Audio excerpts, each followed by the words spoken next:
At 2:20 in the morning, my phone lit up on the kitchen table. The house had been quiet for months, not peaceful quiet, the kind of quiet that settles in after someone is gone and never really leaves. I already knew who was calling before I even turned the screen toward me. My nephew.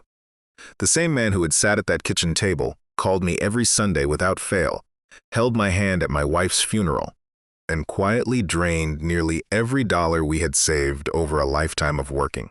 When I answered, he wasn't charming anymore. He was crying so hard he could barely put a sentence together. "Uncle," he said, "please, what did you do to me?" I didn't answer right away. I let him panic on the line while I sat there with a glass of water in front of me, watching the condensation run down the side of the glass, thinking about a man who had trusted too easily, and a boy who had learned exactly how to use that. 3 weeks earlier, my accountant had looked across her desk and told me that my main operating account had $412 left in it. $412. That was not retirement money. That was not the future my wife Margaret and I had built together over 38 years of early mornings and careful decisions. That was grocery money. And the man crying on my phone at 2 in the morning was the reason it was gone. My name is not important to this story. What matters is that I spent 38 years as a structural engineer in central Illinois, designing bridges that most people crossed without ever thinking about who had calculated the weight.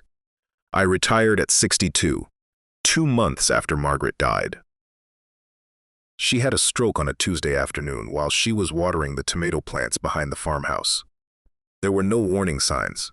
1 minute she was standing in the garden in her old green rain boots, and the next the boots were lying on their sides in the dirt and the hose was still running. The doctors at the county hospital used soft voices and careful words, but none of those words were useful. She was gone before the sun set. After that, the house changed the way houses change when the person who made them a home is no longer in them. Every room sounded bigger, every chair looked emptier. I had no children of my own. What I had left was memory, routine, and the savings Margaret and I had protected by spending decades doing things the careful way. Between my retirement account and a supplemental fund, we had about $247,000. It was not a fortune. It was enough for the quiet life we had planned, enough to keep the farmhouse standing and the taxes paid. Maybe enough, someday, to buy a small place near a lake, the kind Margaret used to describe when her hand still had the strength to hold a coffee mug without shaking. My sister Carol had 2 sons. The younger one, Ryan, was 31 when this story began. I had known Ryan since the night he was born in a hospital up in Madison. I watched him grow from a quick, curious little boy into the kind of man people trusted almost immediately. He was tall, easy with words, and had a smile that made strangers want to believe whatever came next. He had used that smile to move through most of his adult life without much friction. I thought it was charm. Looking back, it was something closer to a tool. When Margaret got sick, Ryan was the first person to appear at the hospital. Not Carol, not the neighbors. Ryan. He walked in carrying flowers and 2 cups of coffee, sat beside me through the long night when the doctors stopped using words like stable, and stayed until there was nothing left to stay for. After she died, he drove up from Chicago every weekend for almost 2 months. He helped me clear out Margaret's clothes when I couldn't make myself open the closet door. He cooked simple meals when I forgot that eating was something a person had to do on purpose. He replaced a loose porch railing without being asked. One evening when the light was going down and I finally broke down in a way I had been holding back for weeks, I cried in front of him. He did not look uncomfortable. He did not look for an exit. He put one hand on my shoulder and said, "I've got you, Uncle. Whatever you need, I've got you." I believed him completely. That is the part that still stays with me more than anything else. Not the money.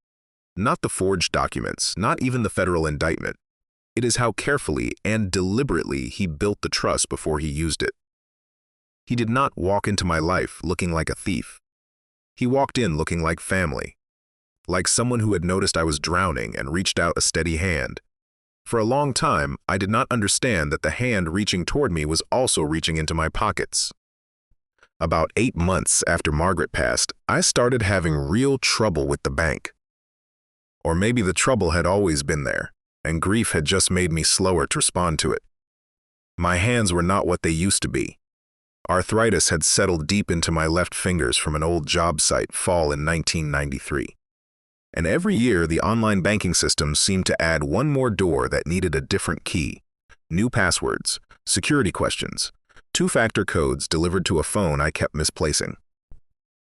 A small device called a secure code generator that I lost twice before I understood what it was actually for. I missed 2 property tax payments by accident. The county sent a letter with bold print, and I remember standing in the kitchen, reading it 3 times. Feeling like a man who had spent his career calculating structural loads, but could not manage a simple quarterly bill. Then came a phone call from someone claiming to be with the IRS. He knew details that seemed real. I nearly transferred him $8,000 before something about the rhythm of his voice made me stop and hang up. That Thanksgiving, Ryan came to the farmhouse with expensive wine and a pumpkin pie his girlfriend had baked.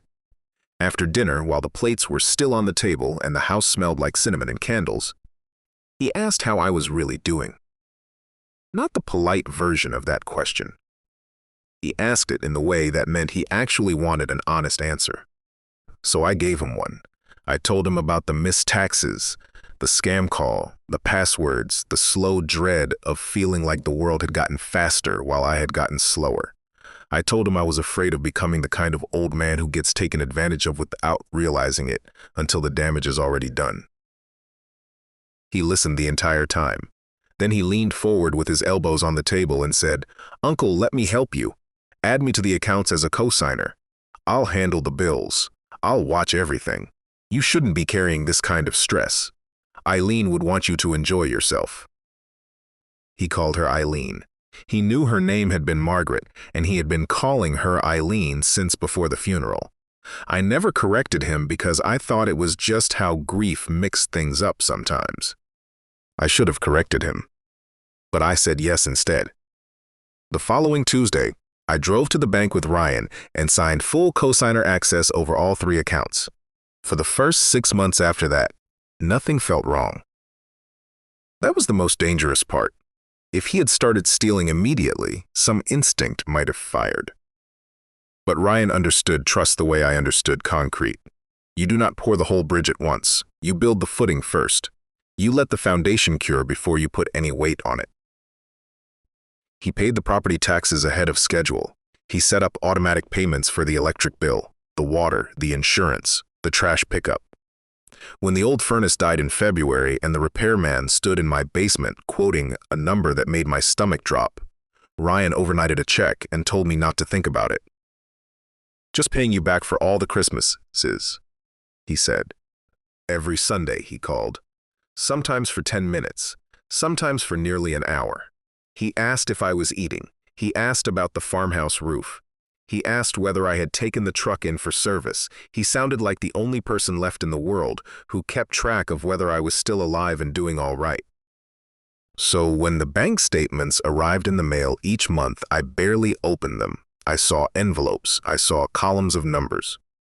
I put them in the kitchen drawer because I trusted that everything was where it belonged. What I did not understand was that Ryan was not just managing my money. He was training me not to look. In August of the following year, I finally took a trip to Florida. An old colleague from my engineering firm had a small place near Sarasota and had been asking me to visit since Margaret died. I almost said no. I have never been much of a vacation man. Margaret used to joke that I packed like someone who expected to be arrested at the airport. But Ryan pushed me to go. "Take the trip, Uncle," he said. "I'll watch the house. I'll feed the cat. Go sit on a beach for once." So I went.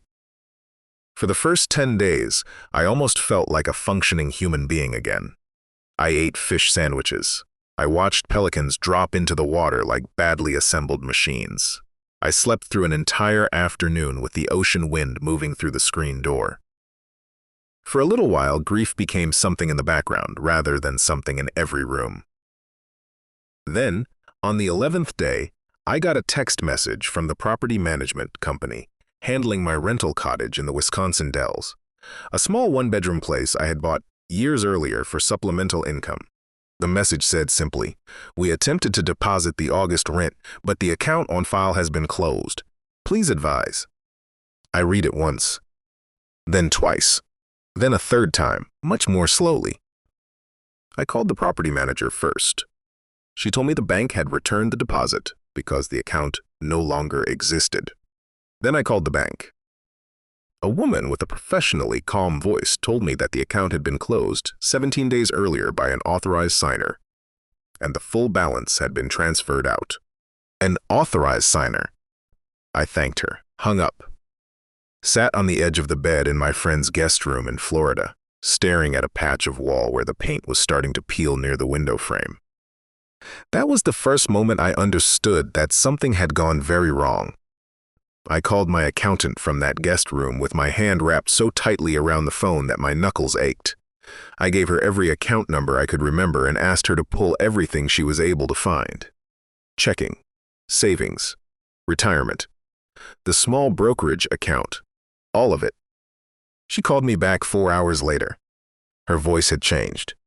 There are tones people use when they are about to deliver the kind of news that does not get better after you have heard it. My accountant had that tone. She started with qualifications, then stopped, and then just told me the truth the way you eventually have to. "Sir," she said, "almost all of it is gone." I asked, "How much?" She told me.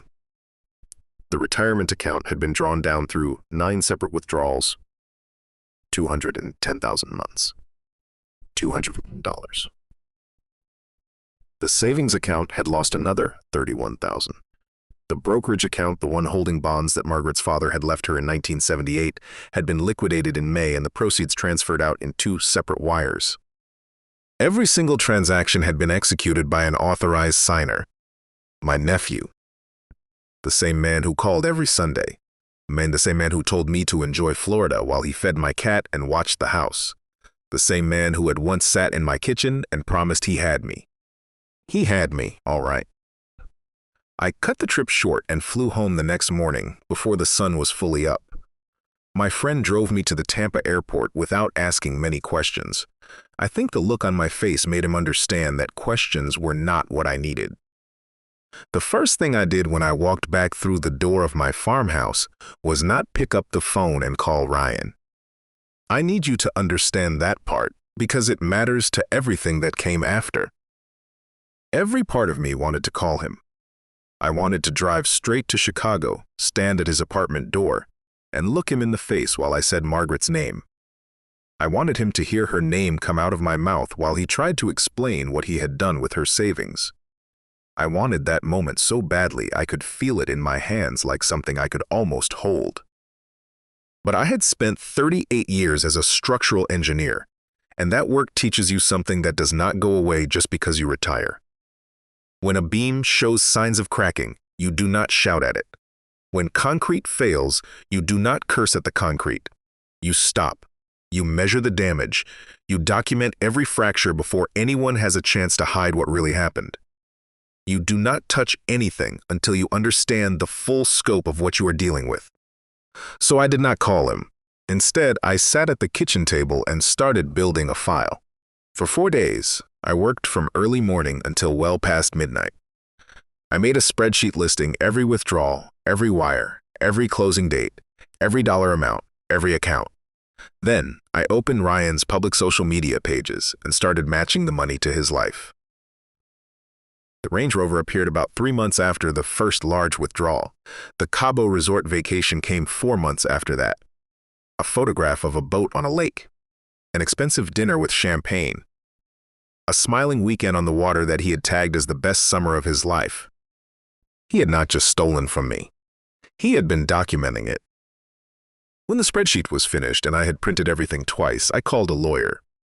Not a family attorney. Not anyone connected to Carol or anyone who might mention my name to the wrong person before I was ready.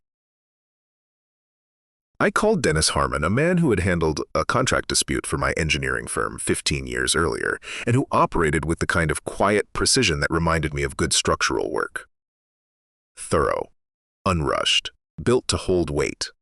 Dennis was 68 and semi-retired, and he answered his own phone. I told him everything from the beginning. The Thanksgiving conversation, the drive to the bank, the signing over of full access, the 14 months of withdrawals, the text message from the rental property company, the closed account, the social media photographs, the boat that looked very much like my wife's life savings being enjoyed on someone else's weekend. When I finished, Dennis was quiet for a moment. Then he asked, "Are you in a hurry?" I looked around the kitchen, at Margaret's chair, at the unopened drawer full of statements I had trusted without reading, at the salt shaker she had bought at a flea market in Door County and that I could never bring myself to move. "No," I said, "I have nothing but time." "Good," Dennis said. "Then we are going to do this the right way." His instructions were simple and direct. Do not call Ryan. Do not confront him. Do not tell Carol. Do not post anything about this situation online. Do not change the locks or alter any accounts in a way he might notice.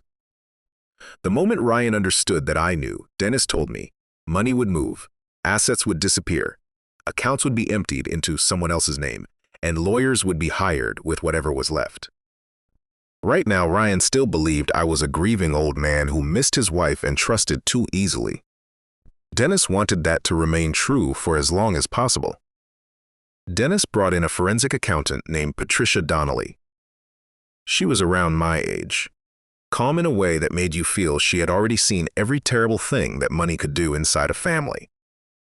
She had spent 30 years tracing financial crimes before going into private practice, and her hourly rate was $350. I did not hesitate. I had already borrowed against the farmhouse and set aside $45,000 before we even started. Dennis looked at me carefully when I told him that. "Are you sure?" he asked. "He took my retirement," I said, "and he took what Margaret spent her whole life saving. I am willing to spend whatever is left to make certain he understands the weight of what he did." Patricia worked fast. Within 10 days, she had mapped the money to its destinations. Roughly $60,000 had been used as a down payment on a Range Rover.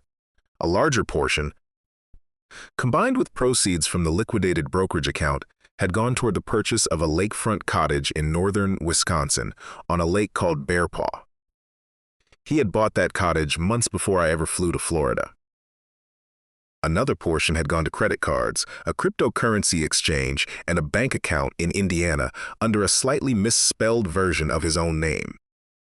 Then Patricia found the detail that changed the nature of everything. Ryan had taken out a $48,000 personal loan from a commercial lender, using a falsified brokerage statement as collateral. He had taken one of my old account statements, changed the name on it to his own, and submitted it electronically as proof of assets. When Dennis heard this, he went quiet in a specific way that I recognized. It was the same stillness I had felt on job sites when a calculation confirmed something important.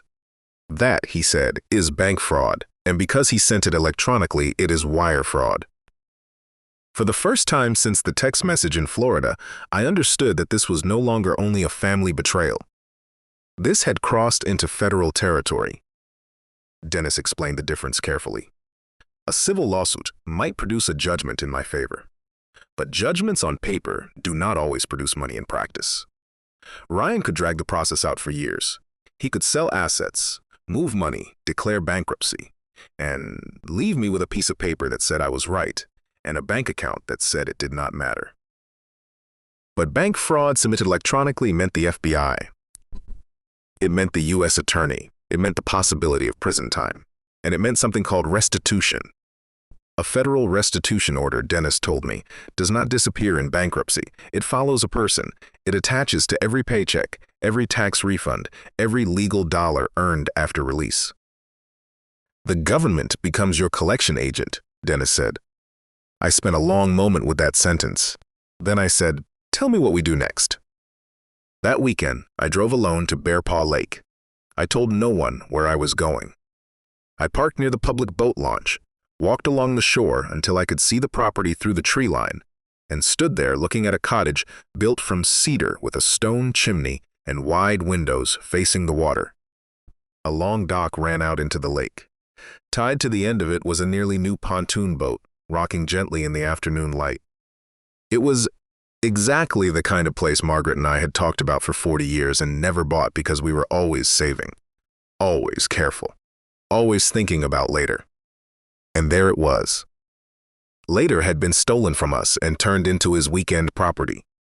A man in a kayak paddled close to shore and asked if I was lost. No, I said, just looking. Then I drove home and called Dennis Harmon to tell him I wanted everything. 2 weeks later, an FBI agent named Special Agent Sandra Mercer sat at my kitchen table with a cup of coffee and Patricia's spreadsheets laid out in front of her. She was somewhere around 40, with the kind of focused attention that made you feel the whole room had narrowed to just the facts on the table. She did not interrupt once while I went through the full story. When I finished, she looked at the documentation for a moment. Then she said, "Sir, I want to be honest with you. This is one of the most complete fraud cases brought in by a private citizen that I have seen in some time. Your documentation is thorough. Your accountant built a clear chain. Your attorney made the structure very easy to follow." Then she asked the question I had been expecting. "He is your sister's son. Are you certain you want to move forward?" I looked at Margaret's empty chair. "He is my sister's son," I said, "and he stole my wife's life savings." Agent Mercer nodded once. After that, the case no longer belonged only to me. For the following month, nothing appeared to happen. On my side, I simply waited. The FBI was working behind doors I could not see. Subpoenas were sent to banks. Records came back from the cryptocurrency exchange. The forged loan document was verified by forensic analysts. Patricia's spreadsheets became official evidence. Dennis's notes became the framework. Ryan called 4 times during that month. I let every call go to voicemail. His messages were bright and casual. "Haven't heard from you in a while, Uncle. Hope things are good. Give me a call." The voice of a man who still believed I was old, confused, and safely manageable. Then he called Carol and told her he was worried about me. She called next, gentle and concerned, asking whether grief was getting worse again. I told her I was fine, just busy with projects around the house. She believed me. She had believed Ryan for 31 years, so one more reassuring answer did not sound unusual. In the 5th week, Dennis called. His voice was steady. "It is happening tomorrow morning," he said. At 6:15 the next morning, 2 FBI agents arrived at Ryan's apartment building in Chicago. They had a search warrant. They entered. They took his computer, his phones, financial records, anything connected to the loan application and the transfers. They did not arrest him that morning. That would come after the formal indictment. But they made very sure he understood one thing. He was under federal investigation for bank fraud, wire fraud, and theft. For the first time in 14 months, Ryan was not the one shaping the story. That night I went to bed knowing he knew. I did not sleep much. I lay in the dark listening to the farmhouse settle around me, waiting for what I understood was coming. At 2:20 in the morning, my phone lit up. His name on the screen. I let it ring once, twice, 3 times. When I answered, he was already crying. Not the smooth, easy voice from Thanksgiving. Not the reassuring tone from the Sunday phone calls. This was something raw and poorly assembled. "Uncle," he said, "please, what did you do? What did you do to me?" I sat at the kitchen table. I picked up my glass of water and took a slow sip before I said one word. For almost a full minute, I let him stay on the line.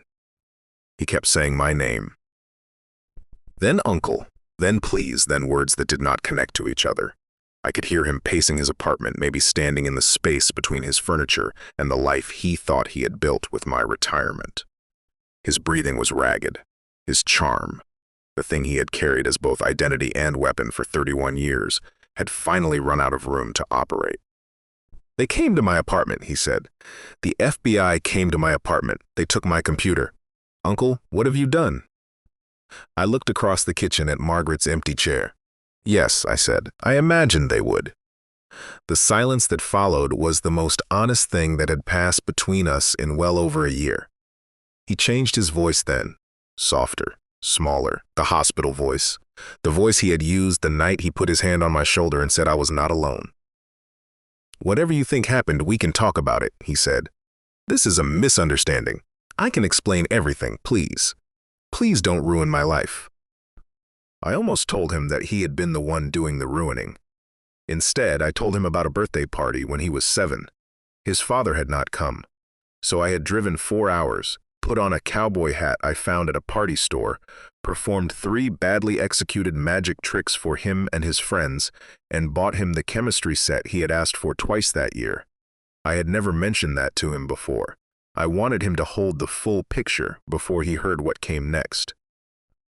Then I said, "You took $210,000 from me. You took your Aunt Margaret's savings. You forged a bank document and submitted it as collateral for a loan. You bought a lake cottage with my wife's life." He had no answer to that. When his voice came back, he was pleading again. He asked me to call it off, to tell the agents it was a family matter, that we could work it out privately, that families handled things quietly and he would pay me back somehow. That was when I understood he still believed he could talk me out of it. In his mind, I was still the same trusting old man who needed help with passwords and hadn't noticed 14 months of transfers. "I can't call them off," I told him. "This is not between you and me anymore. The United States government has the evidence now. They are the ones who will be coming for you." He started crying harder. "What did you do to me?" he whispered. I looked down at the table, at the glass of water, at the folder of statements and wire records and dates and signatures that I had spent 4 days building into something a court could hold and weigh. "I found out," I said. "That is what I did. And when a structural engineer finds rot in the foundation, he does not paint over it. He documents the damage and calls the people whose job it is to fix what is broken." There was nothing left after that. "Good night," I told him.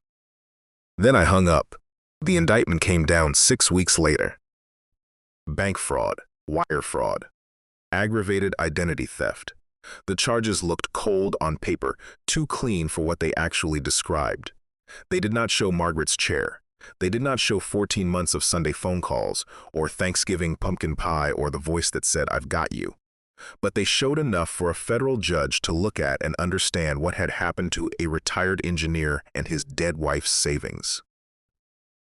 The U.S. attorney offered a plea arrangement: 80 months in federal prison, full restitution and cooperation if there were other victims. His public defender recommended he accept it. By then, the accounts had been frozen, the cottage was under forfeiture proceedings, and the life he had constructed online had collapsed into court dates and government paperwork. If he went to trial and was convicted, the likely sentence was considerably longer. He accepted the deal. 7 years. I attended the sentencing. I needed to hear it said in a courtroom by a judge, with the record recording every word. I needed the court to recognize that this was not a family misunderstanding. It was not a private matter better resolved over coffee. It was theft. It was fraud. It was planned over more than a year by a man who had sat at my table and used my grief as a door. When the judge announced the sentence and the restitution order, Ryan lowered his head. I do not know whether he felt shame or only regret at being caught. I did not have the energy left to guess. The forfeiture process moved on its own timeline, separate from the prison sentence, and it did not move quickly. I had to learn that lesson the hard way. In the stories people tell about justice, there is usually a clean moment where the bad man loses everything, and the person he wronged walks away whole. Real proceedings do not work like that. They work through motions and schedules and administrative processes that have no interest in your grief. The cottage on Bear Paw Lake was seized and eventually sold at federal auction. Not to me. Not in any satisfying turn where I got to sit on that dock and drink my morning coffee in the house he built with Margaret's savings. It went to a private buyer who knew nothing about the pain attached to those cedar walls or that long dock or that boat rocking at the end of it. The Range Rover sold. The pontoon sold. The Rolex sold. The cryptocurrency account, which had increased in value while the case moved through the system, was converted and returned through the proper channels. After fees and administrative costs and everything the process takes before it returns anything, I recovered about $162,000. It was not everything, not close to everything, but it was enough to prove what I had needed to prove, that he had taken my future, and that the law had made certain he did not get to keep the one he had tried to build with it. The remaining $48,000 became a federal restitution order. It would not disappear because he had gone to prison. It would not vanish in bankruptcy. It would follow him when he was released, attached to his income, and reduce with every legal dollar he earned until the court said the account was settled.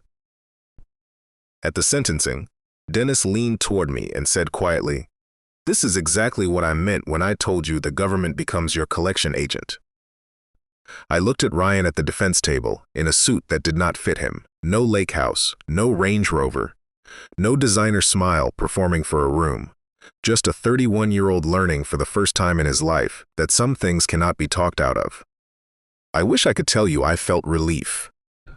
What I felt was something steadier and colder than relief. The feeling that comes when you have identified a structural failure, documented the damage correctly, called the right people, and watched a dangerous thing finally removed before it could bring the whole building down. He had taken my trust. He had taken my peace. He had taken the future Margaret and I had built together one careful paycheck at a time. But he did not get to keep the lie. And somehow the person who would hate me most for exposing it was not Ryan. It was my sister Carol. She did not speak to me for 8 months. When she finally did, her first words were not about what her son had taken from me. They were about what I had taken from her. Her version of the story started with my betrayal and ended with her son in a federal prison, and no amount of spreadsheets or court documents seemed to shift the starting point of that version. I understood it to a degree. He was her son. She had held him the night he was born. Whatever he had done to me, she had done nothing wrong, and she was paying a price she had not earned. But I had not earned mine either. Eventually, Carol and I arrived at something that was not forgiveness and was not the relationship we used to have. It was more like two people who had both survived the same flood from different banks and were not yet sure what the bridge between them would look like, or whether it would hold any real weight. I still live in the farmhouse. The kitchen drawer still has bank statements in it, but now I read them. Everyone, every month. The cat still sleeps on the chair where Margaret used to sit, and I have stopped trying to move him.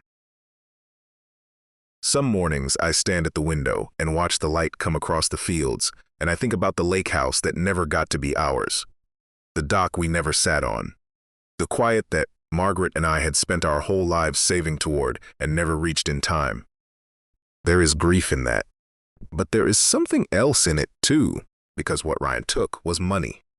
Money can be measured, traced, documented, recovered in part, and ordered returned.